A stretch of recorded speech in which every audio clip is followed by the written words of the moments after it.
Hello, CX Arabia. Today we have an amazing guest. Hi, Terrance. How are you? Hey, Mahir, good to see you. How are you today?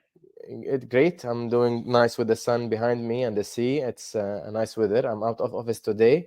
We are doing this episode to speak about you and the leadership hacks. Just to introduce you, Terrance, to our audience, you are the founder of the Hack of the Future Lab. You have done a lot of leadership quotes and trainings and strategies to the futures. You are one of the top thinkers 50, and you have done a lot of books about AI disruptions and transformation, leadership changes, how to manage the change, how to lead the future, drive business out of the comfort zone, and how to do the overall conversation. You teach even in IE Business School and MIT as a mentor for entrepreneurs, and you have done amazing work around entrepreneurship, leadership, and the future hacks as well. Is there anything you need to add in addition to this? What a fantastic introduction.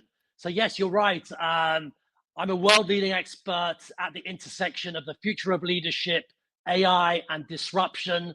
And I'm really passionate about asking big catalytic questions. How do you turn megatrends such as AI into milestones? How do you stay resilient when the only constant is change? And are you writing your future success headlines or leaving it to chance? Yeah, exactly. This is the questions we are all asking them all the time. The way that you describe them now, how to make an AI like a milestone, while we think the AI is the future, we need to build the milestones to reach there.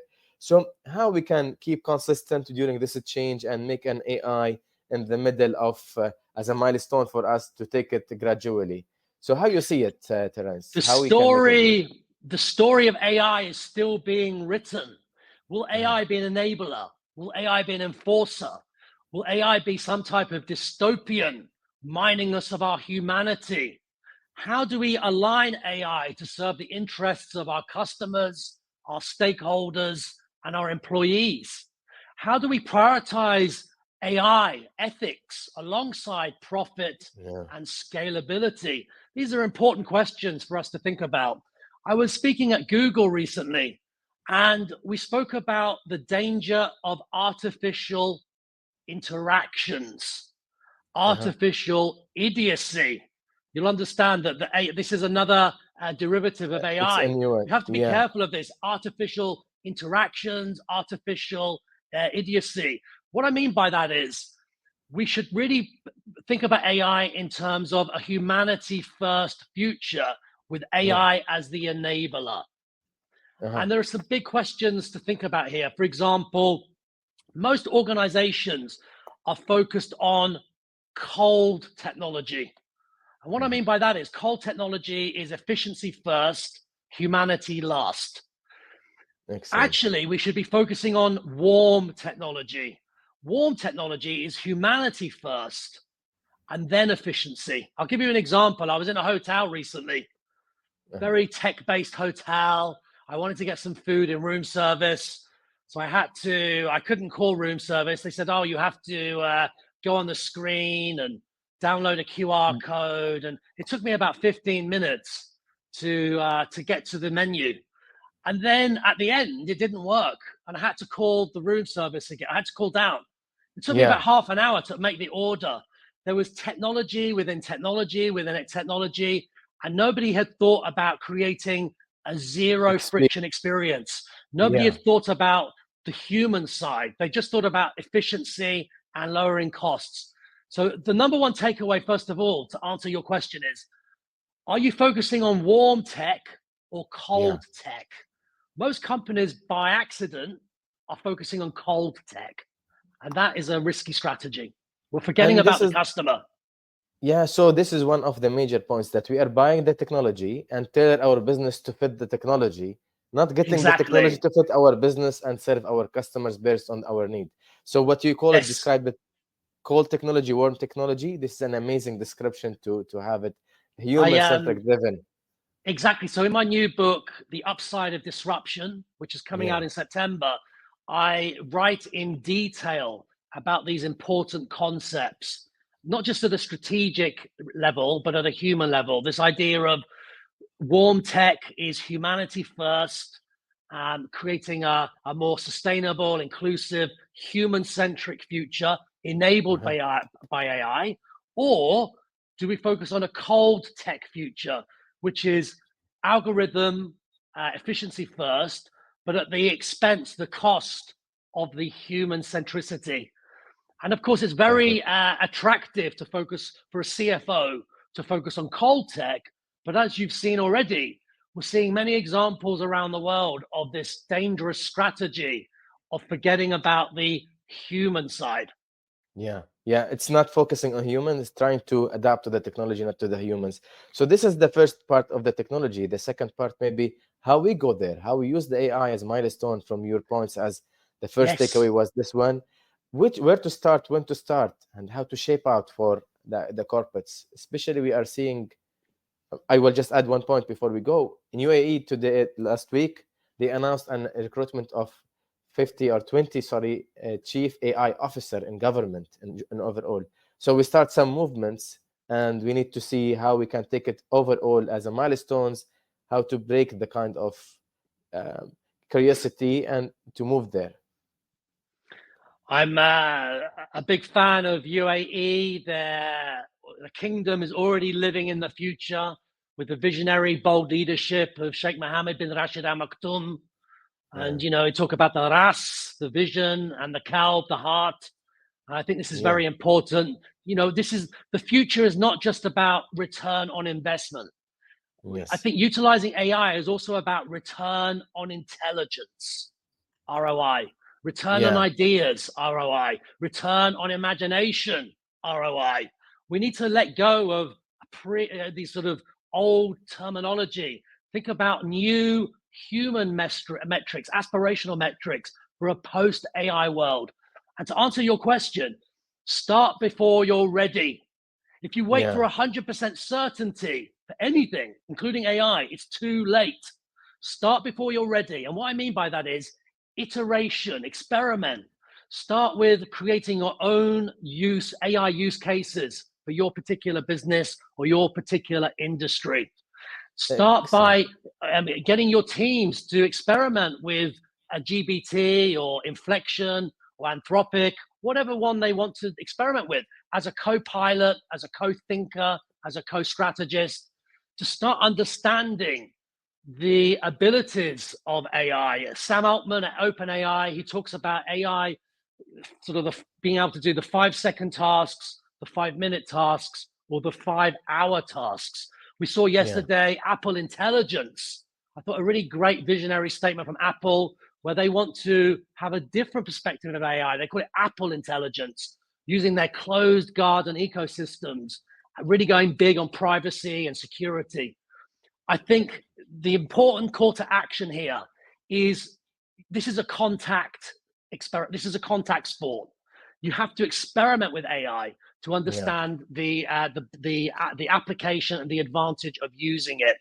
For example, will the future be automated or augmented? Will AI be a great equalizer? We don't know yet. We really don't know.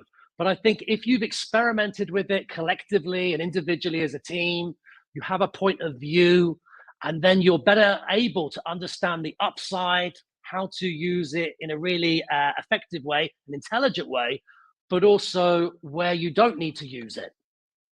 Yeah, and this is an amazing description. I'm just looking into all this information, the return on intelligence and return on ideas and return of imaginations. And I think all these things that we need to consider are returning on investment as well for us as a rewarding, being first to implement what you said, start before you are ready. And it is a real example about iterations and how we can have it. So they are always saying these are the things that need more BCI or bureaucracy index, right? To reduce the bureaucracy. So I love this, just to talk about it, how we can push it, how we can, these kind of changes happening with a call to action and a real action implementation. Because when we are talking about iteration and before we're ready, we need the mindset of a psychological safe environments, a trial and errors, the right kind of trials, right, Terrance? How you see it? How you treat bureaucracy on this one? Look, for our listeners and our viewers' benefit, bureaucracy, I talk about a lot about bureaucracy in my talks, in my speeches, in my research, and bureaucratic misery, a bureaucratic misery index. And the thinking is this. Surprisingly, we are more bureaucratic than ever. Let me show you some examples. Today, we will share 4 trillion pieces of paper in the world. Today, for example, the US tax code has gone from 400,000 words to 4 million words in the last 10 years. If you go into Starbucks, there's over 170,000 options if you actually do the maths on the different configurations. We're drowning in 30 to 40,000 emails a year each, and that's going up by 20% a year. The point is bureaucracy, personal bureaucracy, enterprise bureaucracy is going up. And that's the problem, because when you have too much bureaucracy, that's a tax. It's a tax on leadership. It's a tax on speed. It's a tax on agility. It's a tax on innovation. If I'm spending a third of my time on excess bureaucracy, and you times that by 10,000 people in your company, that means that people are spending a third of their energy on bureaucracy. What a waste of talent. What a waste of intelligence. So this is a big deal. I think AI, one of the potential upsides of AI will be to automate and augment and reduce the BMI, the bureaucratic misery index. This is my hope. And by doing that, we'll have more bandwidth to focus on higher value problems, higher value outcomes, higher value work. So bureaucracy, I think a call to action, a call to reflection for our viewers is to ask themselves, do we have too much bureaucracy in our company? And the answer is probably yes. Yes, sure. And then they need to understand and involve their teams to identify the biggest sources of bureaucracy. Too many meetings, too many protocols, too many processes, too many forms. You know, when I do these procurement now, when I'm working with companies, sometimes they can take 3 or 4 months. Yes. I mean, we're not going to be working at the speed of the customer, the speed of technology, if it takes 4 months to set you up as a supplier. Yeah, sure. This is a major important observation. Recently, I'm talking to people in different organizations. We said that 60% on an average from those people, from my day-to-day actions, is for bureaucracy. Filling a form, writing a letter, writing an email, revision the report. The colors are not like this. All these things are not there. And it's killing the productivity, frustrating the employees, delay on the customers, and delay the overall progress. So this is so the Hack the Future Lab research I'm working on shows that on average, most people, leader, manager, team worker, most people work on average around 2,100 hours a year. 700 hours is wasted on excess bureaucracy, adding complexity to complexity. We have a brain bias against subtraction, against elimination. Elimination is one of the finest forms of optimization, but it's a blind spot. Excellent. This will lead us to the next disruption reaction to the disruption. So what you are always saying, that being in the transformation mindset, have the courage and the readiness to empower your employees to take the actions. This is what kills bureaucracy and what make us move forward. AI will be an accelerator, but if we have the same bureaucracy, people who need the validation, a proof, what you said about the actions and the trials is not there. So how you make us future-proof with the future readiness or all these empowerments as well? It's a great question. Everything starts as an active imagination. If you think about a company, even a nation, starts as an active imagination and an act of courage. Yeah. We need to scale cultures in our education systems, in our businesses, in our parenting, cultures of courage over conformity. When you have cultures of courage, it embraces ideas that challenge the status quo. It's a source code for future readiness. It's a source code for leading from the future, not the past. When you scale cultures of conformity, we reject ideas that challenge the status quo. It's a shortcut to inertia, shortcut to stagnation, a shortcut to the sameness. We have to fight every day with bold thinking, with courage over conformity. By default, when small companies become big companies, When young countries become mature countries, we become more conformist. And that is an innovation killer. So my number one takeaway is to be future ready, we need to practice courage over conformity. Yeah. This is a great thing. This is for nations, for generations, for corporates. If I am working in a company, my CEO is driving us by bureaucracy, for example, how we can be there. For sure, we need an imaginary leader to take us there. Is there a tactics you think we can put inside from the top, from the bottom to the top, so we can drive more innovation, be future ready? I'm sure you have some for leaders. Absolutely. As well. There's some really important first steps to think about. Number one is the CEO, the whole board need to develop a sharp narrative around a couple of important behaviors. One, the curiosity to learn at the speed of the market, at the speed of technology, at the speed of the customer. Who do we all report into?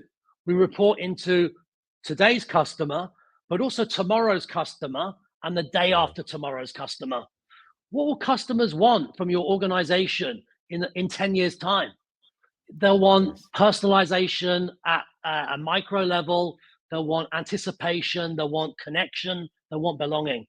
So number one, CEOs and the C stack should really create this deliberate behavior capability, which is the curiosity to learn. But also, and this is a big collective blind spot all around the world, it's something I don't hear in any organization. And therefore, it's a great shortcut, a great hack. The courage to unlearn. Unlearning the always done ways that have gone off like yogurt in the fridge. Unlearning taken for granted norms about the market, about the industry, about the business that are no longer true. Unlearning is a shortcut to speed and agility and future readiness, but it's a weak muscle for most leaders. It's just not intuitive to unlearn. And so these will be some first comfort steps. zone. Out of the comfort zone. You have to have humility to say, we need to stop doing this. We need to stop assuming this, or we need to stop doing this. I'll give you an example. CVS, a big retailer in the US, they were making over $2 billion a year from selling cigarettes. It was a very profitable revenue line. But the new CEO decided that they wanted to become an organization that prioritized a healthy, sustainable future that focused on vitality and health. And once they committed to that purpose and that vision, that became a clarifier and a simplifier to unlearn. And one of the first things they did was divested the cigarette business.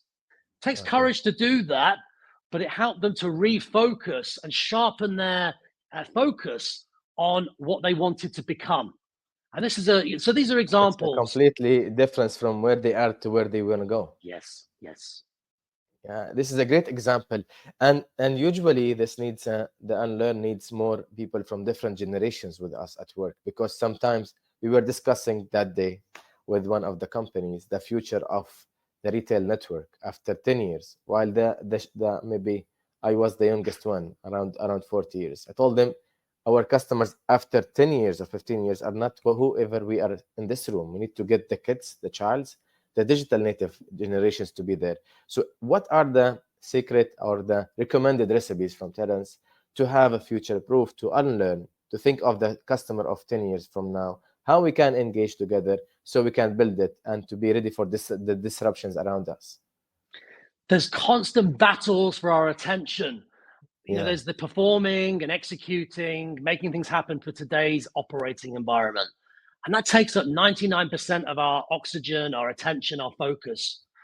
We need to be thinking about two things: performing for today, but also transforming for tomorrow, reimagining for tomorrow's world, reimagining for tomorrow's customer as well. We should also think about 3 time horizons: today's customers, tomorrow's customers, and the day after tomorrow's customers, which could be a 10 to 15 year timeline. Again, by default, because of quarterly reporting, because of the pressure of the now horizon, the today's horizon, we often forget about tomorrow's horizon and the day after tomorrow's horizon. A really good collective action is to step into the future, 5 years or 10 years from now, and look backwards and ask yourself, what's enduring? What's going to stay the same? Yeah. Jeff Bezos has a great question. He says, look, in every company, there's a question that nobody asks. What's not going to change? We're obsessed with change and transformation, but actually, when you ask the question, what's not going to change? That's also very powerful because it can help you create a strategy or a brand. So what's not going to, exactly, what's not going to change? So for Amazon, what's not going to change is they want value for money. They want convenience. They want choice. So asking the question, what's not going to change, but also what's going to change, these two great questions can help leaders lead from the future and help customers create future readiness muscle for tomorrow's customers as well. Excellent. And now, if we go for the upside of the disruption book, you are talking about the new concepts and approaches to handle and to unlock the future. There is a framework that you can share with us now before the book is coming? I know it's coming within the coming 3 months, but I know that you're sharing a little bit. So what is the general outcomes or recommendations that you are having in the disruption age? Because the disruption around us, it's really disrupting us in every single thing that we are doing daily. So how we can do this as an organization, step by step, or an mature approach? Great question. Change used to happen as a breeze. Now it feels like a Category 5 typhoon. We've got many strategic pivots, industry convergence, talent scarcity, AI everywhere. These are just 3 examples. And many different megatrends. Yeah, too many megatrends, and we cannot cope up. Personally, I am in this. I cannot keep chasing all what is changing. I don't know how to start, how to do, and even overwhelming. As well. Yeah, overwhelming. During the pandemic, that accelerated digitization, e-commerce, automation, remote working, hybrid working. So even the way we worked got disrupted. Job titles got disrupted. Exactly. I recently met a head of uncertainty. Imagine the stress. Imagine the pressure on him and what he's doing. Yeah. He don't know. They hired him and told him, we don't know what you will do, but you will do it well. So even job titles are getting disrupted. So we're tired. The research shows coming from Hat Future Lab that over 66% of leaders around the world say they don't have enough energy in the day to do their job. 78% of leaders say they spend too much of their time on shallow work, low value, low outcome at the expense of deep work. Exactly. And so, disruption. What is disruption? Well, disruption means change. Disruption means transformation. Disruption also means opportunity. It means growth. It means learning. You can either disrupt from yourself. So that means renewal. It means, what are my learning goals? What are my plans to develop and strengthen? Or you can choose to be disrupted by automation, by AI. And so the premise of the book, the reason I wrote The Upside of Disruption, is we're drowning in data, technology, but the key point is we always overestimate the risk of doing something new, a new way of working, a new way of thinking. We always overestimate the risk, and we always underestimate the risk of standing still. I agree. And so in this age of rapid change and evolution, not taking a risk is a risk. And this is the upside of disruption. Excellent. And so you recommend us to start with agility, implementation, execution, based on what not going to change after 10 years, and then we add the others on that way. Maybe this is the... Exactly. I think it's a really good starting point, which is this idea of, where do you want to evolve? How do you want to adapt? How do you want to find the upside for your own journey? If we're lucky, we get to live for 80 or 90 years of age, but that can go very quickly. That's just 1,000 months or 4,000 weeks. So it's very easy to waste time.